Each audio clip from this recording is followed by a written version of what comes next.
If you're considering a free birth, we are pretty empathetic and understand a lot of the reasons why you would be doing that. And we talked about that in our previous video.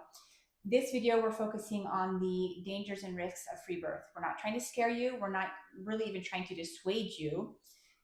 We just want to present you with all the information so that you're educated and you can make a good decision for yourself that keeps you and your baby safe and gives you the best birth experience that you can have. I'm Rachel Moises from the Mighty Mama Movement. I'm a mother of 8. And I'm Heather, a midwife and family nurse practitioner. Okay, we are going to be very real and raw and straightforward with you. We're not beating around the bush. We're not trying to be euphemistic.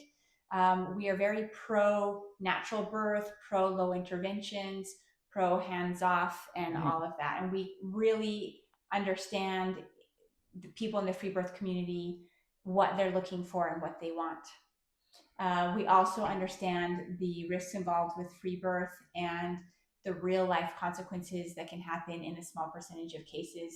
And we know that you don't want to be one of those small percentage of cases where you potentially have your baby die or you die because of the risks that come with an unassisted birth. Okay, so let's talk about some of the really common things that can go wrong that can become life-threatening very fast. Shall we start there? Yeah. So the first one is hemorrhaging. It usually happens within minutes. We have named it turning on a faucet because you can hear the blood flowing out of the woman. And it can be stopped with the right herbs, with the right medications, with the right tactics that it takes to know what is happening. But if you don't know those things, if you don't have those herbs, you don't have those medications, then 10 minutes can make the difference between everything is good and this was a disaster. Okay. With my last birth, I hemorrhaged afterward. Mm-hmm. I don't know how serious it was compared to other hemorrhaging events, but it felt pretty serious to me because there was a point where we thought we had it under control. And if you don't know, Heather's my midwife, and she told me, okay, I think we're under control. We're going to have you just sit there and nurse your baby for a few minutes. Let's see how it goes. And a few seconds later, I told my husband, I don't know if I just wet myself or if that was blood. And it was enough blood that it was just like, right. And I'm sharing this story not to scare you, but to let you know, I wouldn't have realized that this was a problem. This was already that they've been working on it and been doing all the things that they need to do to get it under control. And then obviously they had to come back and do more.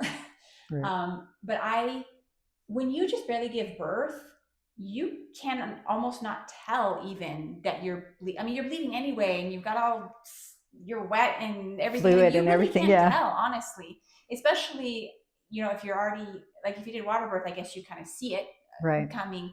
But the point that I'm making is, if you're all on your own and it can become dangerous so fast, it's hard to even realize this has become dangerous. It really is, because you think, okay, blood is normal. We're going to have, certain things happen. Babies don't breathe right away. They take a little bit of time to transition.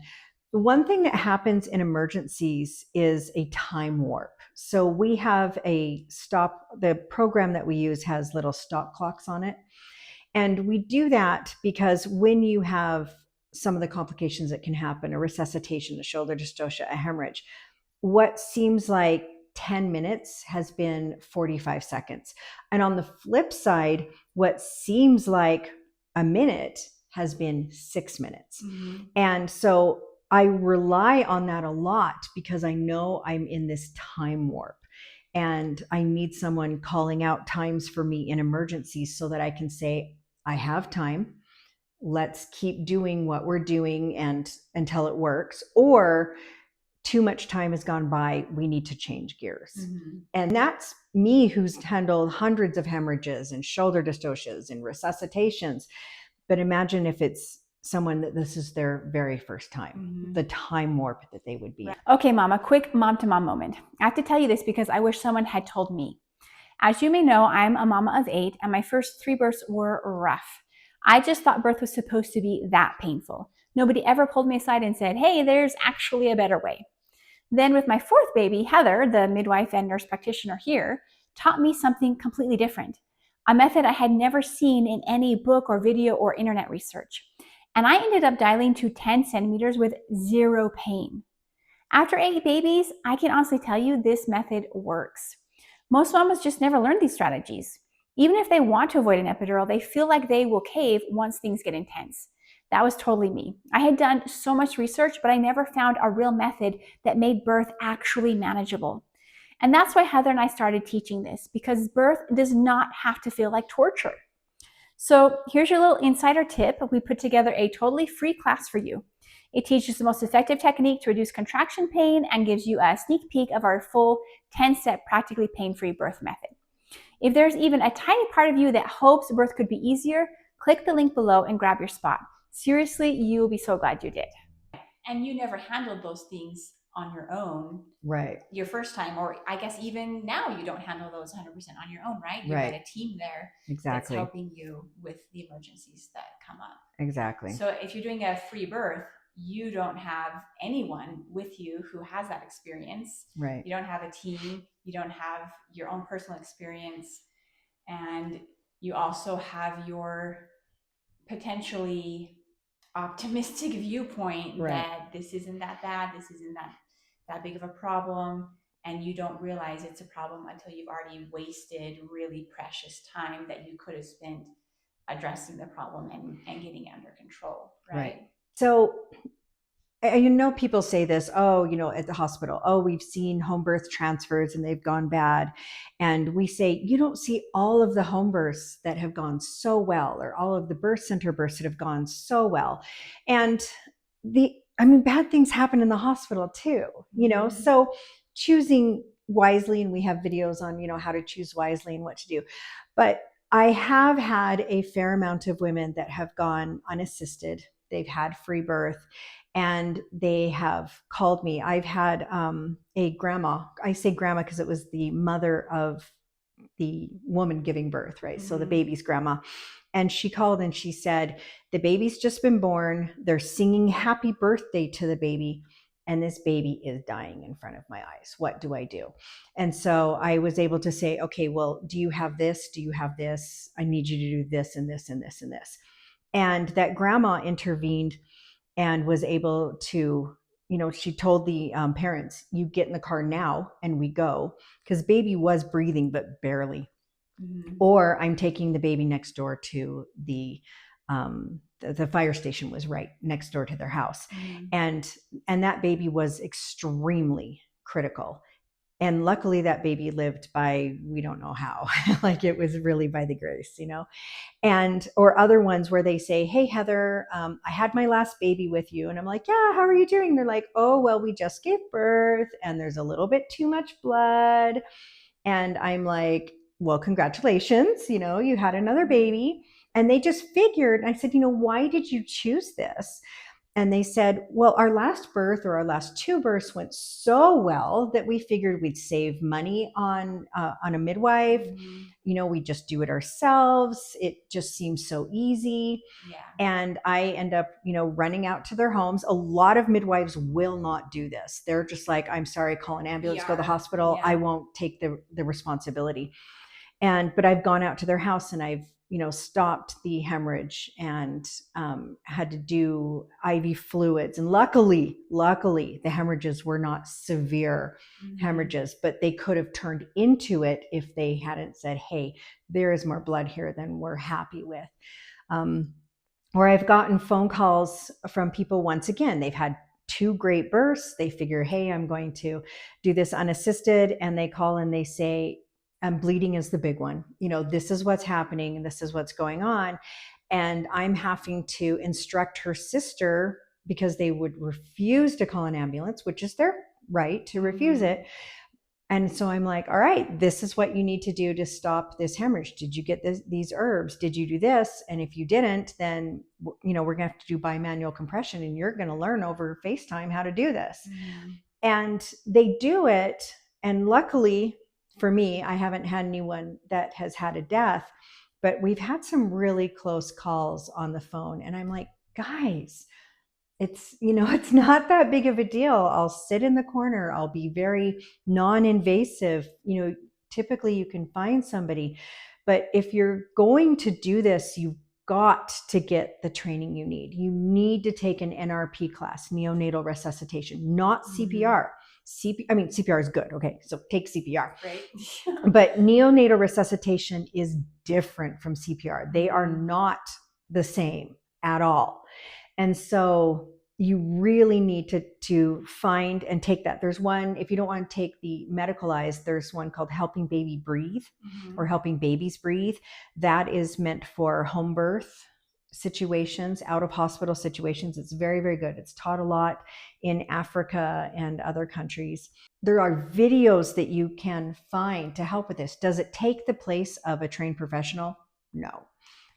But and I want to talk about that. Okay, so I totally agree with what you're saying, that if you're going to do this, you get all the training you can and prepare. But I also want a little reality check. Okay, so I'll say my experience here. I got my EMT certification when I was younger, and as part of that, they show you a whole bunch of really gory, gross stuff to make sure that you can handle seeing all of that and get you a little bit desensitized. And so, and also you have to do a lot of practice in being calm in an emergency and handling emergencies like that, right? So I thought that I'm really good at that. I can handle blood and gore. I can stay calm in an emergency. I've had training. I'm certified, etc. One time my toddler fell and busted his eyebrow open, and it was quite big, and there was all the flesh hanging out. I mean, it was a little gory. I could not do anything calmly. All I wanted to do was pick him up and hand him to someone else and say, take care of my baby. Like I couldn't handle it. Was just it just needed stitches. That's all he needed. But in the moment, I couldn't handle that. And so you're taking a lot of risk on yourself and responsibility that after you just gave birth, or maybe you think, oh, it's okay, my partner, my husband, my mom, whoever, and they've just helped you through this birth, who knows how long it went, and all of that, that whoever you're counting on, whether it's yourself or someone who's helping you, is going to be able to stay calm when it's their own baby, their own grandchild, or it just becomes real. And you don't, I think you're expecting a lot of yourself and your team to think that, oh, it's okay, we've got it. Like I watched some videos, I can handle this, you know? And that's a really good point, because one of the births recently that was an unassisted, her husband was an EMT, or he might have been a paramedic, actually. I believe he was a paramedic. And it was the sister that called me and said, what do we do in this case? It wasn't the husband that was a paramedic. It was the sister that I gave the instructions to and what to do, because it was his wife that was having the issues. It's a different situation. Exactly. So when my son's wife my daughter-in-law had our grandbaby, I was the midwife for her birth. And I still had the doctor I work with. It was at the birth center, but I said, I need you there. Just stand in the corner and be there until the risks are gone. Not that I can't handle them, but this is my grandchild.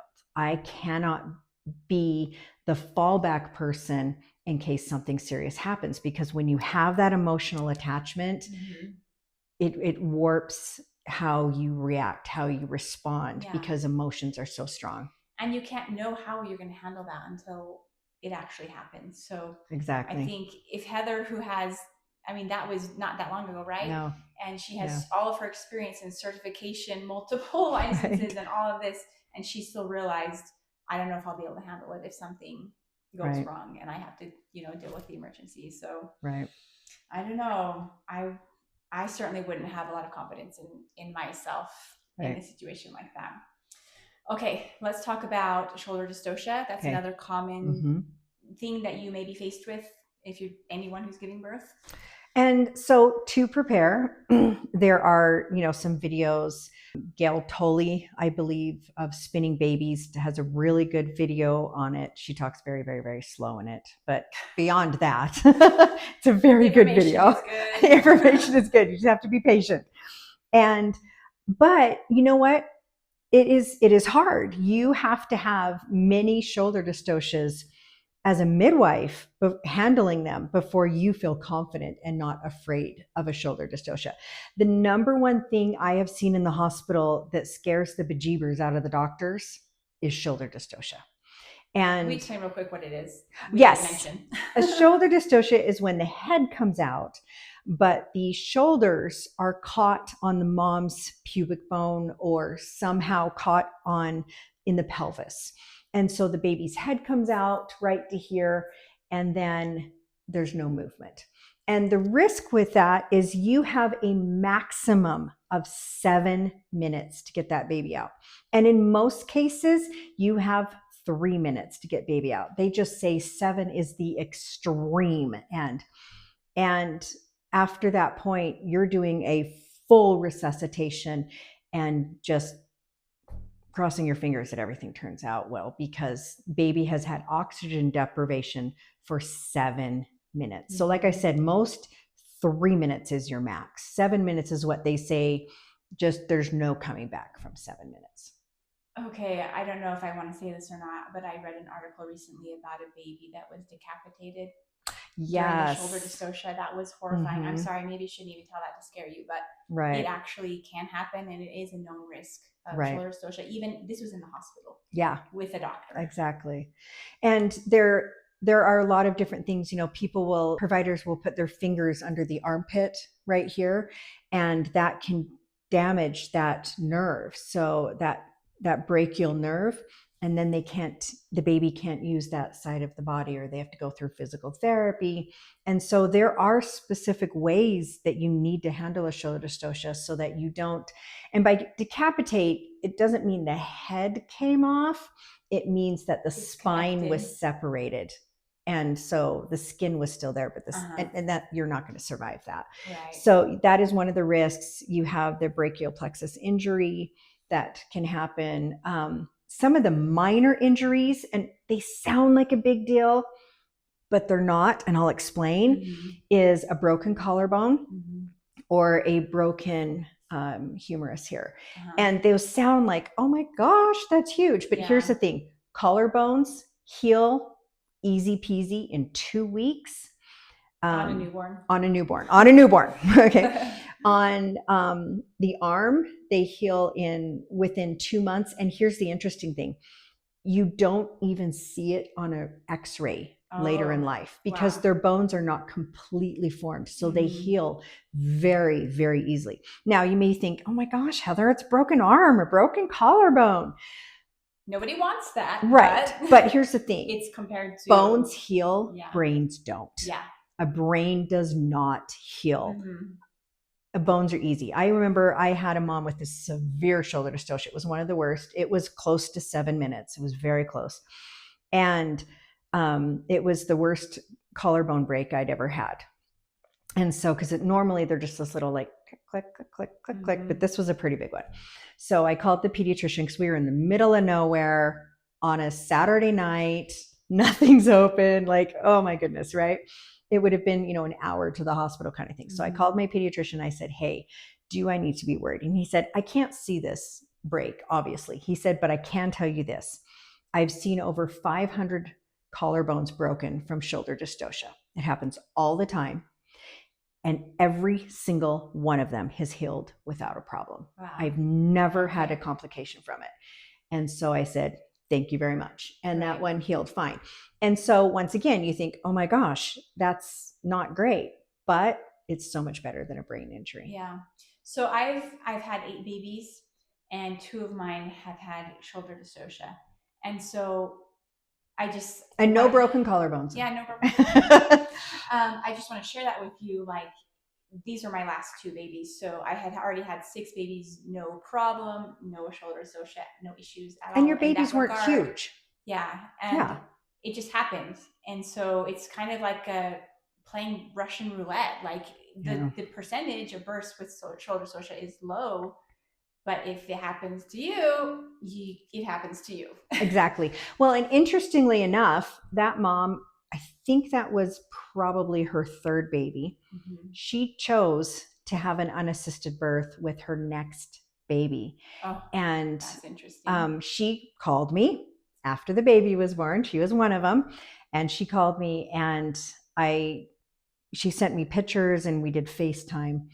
And I was like, you need to take that baby in. Like, this baby has some serious problems, because she said it was a very extended shoulder dystocia once again. So she did that and She had it in did. her, but she did get the baby out. Yeah. Yeah. And from when my experience with my first shoulder dystocia, I didn't know what was going on.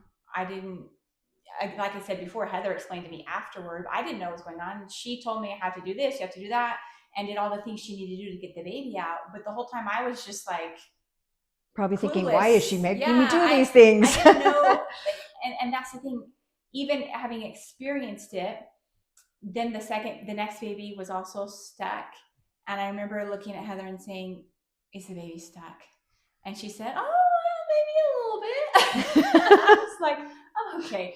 That time I was able to get the baby unstuck on my own because I knew, like, I was like, just let me try. Right.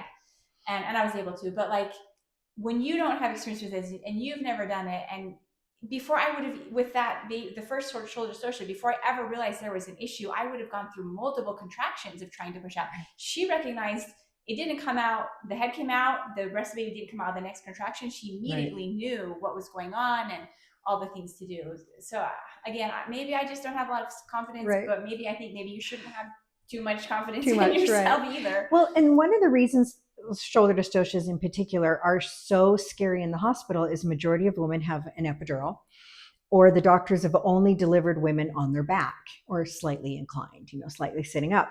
Where so it's up to the doctor to try to manipulate and move baby out. When we have a shoulder dystocia, we do different positions because our moms don't have epidurals. So you can do hands and knees. It's called the Gaskin maneuver. You can do runner's lunge. There are all these positions that we can move mom in to help the baby dislodge from the pelvis that they don't do in the hospital. And so it's a little less scary for us than it is in the hospital, but you have to know those positions. I was very glad that I was in with you with midwife instead of in the hospital when I learned how they do handle that in the hospital. Right. But I was also glad I wasn't by myself. So exactly. There's that. Okay, another common issue that you might face, it's pretty common, it's cord prolapse. Can you explain what that is and why it's dangerous? Yeah, so cord prolapse is when the bag of water breaks and at some point the cord comes down in front or out of the vagina before the baby does. So whether the baby's breech, whether the baby's head down, the cord comes out first. And then what happens is the presenting part, typically the head, will kind of put pressure, or I don't want to say crush, but kinks the umbilical cord. And that's how baby gets their oxygen and their blood flow and everything. And so with that compression on it from the head coming against it with the pelvis, it stops that. And that typically is a C-section. So I've had a couple of cord prolapses that we were able to resolve, and mom had her baby very, very quickly after that. We're talking usually within minutes, which was faster than a C-section. Right. But that you have to know what to do for those. And you still have to get the baby out very fast from it. So that is something that can happen. It typically happens more often in babies with birth defects or breech babies because the head is typically so round in your average baby that it just kind of plugs the hole, So that one I'm not worried about as much. And then the next one is resuscitation. Babies, it can take a minute for them to breathe, but you have to see the warning signs because there's something, and this is where neonatal resuscitation teaches, I'll just give you the very, very basic, is there's something called primary apnea and secondary apnea. Primary apnea is the baby that you can stimulate and you can rub and you can do things to get baby breathing. And secondary apnea is a baby that you can stimulate till the cows come home, and that baby's not, unless you do the proper interventions, that baby will not survive. And primary apnea, if you aren't looking at the signs and know what to do, can turn into secondary apnea. But the more serious ones are the babies that are born with secondary apnea. Almost every baby is born with primary apnea. You just stimulate the baby, you give them a little massage and they come around, and every once in a while a baby comes out and they're just screaming from the moment their lips hit the air, but it is important to know those things and recognizing them, because you think, oh, my baby's eyes are open. And I'm thinking, if you don't get this baby breathing in the next 60 seconds, they're going to go into secondary apnea. And unless you know NRP, you're a goner. And do it properly. And exactly. You don't want to blow out the lungs. Yeah. You don't, I mean, there's so many things. And it's seeing the writing on the wall. And that is the big one. So again, 8 babies, only 1 ever had to be resuscitated. But before he was out, Heather already knew we need to get this baby out fast because she was monitoring. And so that was a birth I didn't get to push nice and wait for my body and not show no way. She was like, you push right now without a contraction, keep pushing and don't stop. And so again, if I had been doing a free birth, I wouldn't have been aware of those signs before the baby was even born. So that would have led to a bigger issue when he was born, and then he had to be resuscitated, which once again, I can't tell you how grateful I am that I didn't have to deal with the resuscitation or my husband or anyone else who might have been there with me. Yeah. And it is important to see those signs. Many times if I've had a transport to the hospital, or I hear these stories where they say, oh, you're lucky you came in, the nurses will say this, or the doctor will say this to the mom transferring from a home birth or a birth center. Oh, you're lucky you came in, blah, blah, blah, blah, blah. And I'm like, luck had nothing to do about it. We didn't just go, I think we want to go to the hospital. You want to go to the hospital? Let's go to the hospital. We said, we see a pattern happening. We see something happening where we need to be at a higher level of care because that writing is on the wall. Right. And your expertise and your experience and your training is what allows that to happen. And so if you don't have that level of training, then you won't see the writing on the wall, or you won't understand it. You'll see it, but you don't understand what it's saying to you. And that's where disaster can happen that way. Yeah. And that's why you'll get a newer midwife that transports a lot more than a midwife who's done a few hundred births.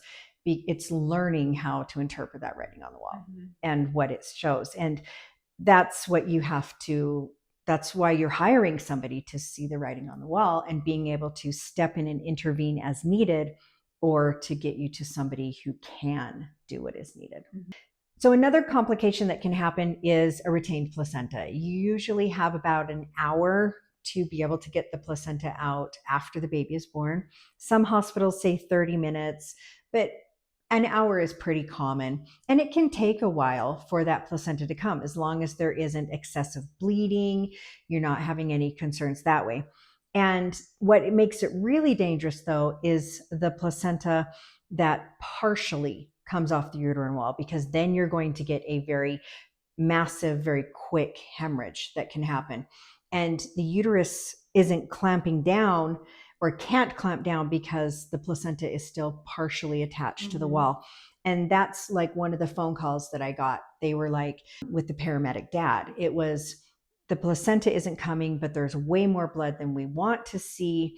And so I had to instruct her how to get the placenta out, and then how to stop the bleeding from it. Because an exhausted, tired uterus, let's say a mom who has a 24-hour or 36-hour labor, that uterus just says, I've done my job. I am done. And I am not going to give you another contraction. Yeah.